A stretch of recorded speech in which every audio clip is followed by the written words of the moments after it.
Hazreti İsa mundaq bir təmsilni aytib berdi.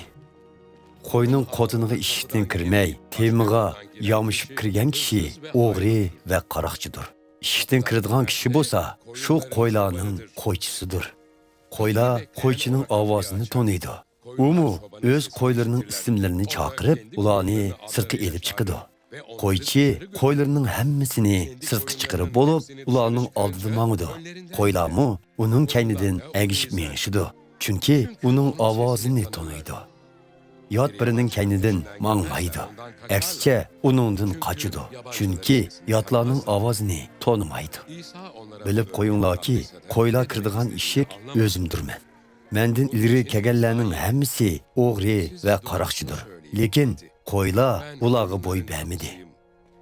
Men orqali kirgini qutqizildi. Ham kirib chiqib yurib, yop-yeshil o't cho'plarni tepib yeyalaydi. O'g'ri bo'lsa, o'g'rilash, o'ltirish va buzish uchunla keladi.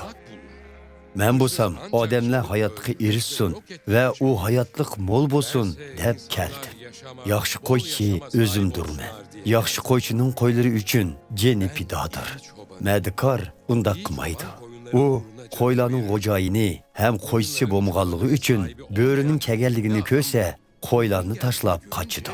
Shuning bilan bo'ri qo'ylarni tutib elib, tirib-rang qilib yetadi. Madikor nemishga qochadi? Chunki u qo'ylarning egisi emas. Shunglashqa ularga ko'ngil bo'lmaydi. Yaxshi qo'ychi o'zimdirman. Atam meni va men atamni biz bir-birimizni tanig'imizdek, men o'z qo'ylarimni taniyman. Ularmi meni taniydi.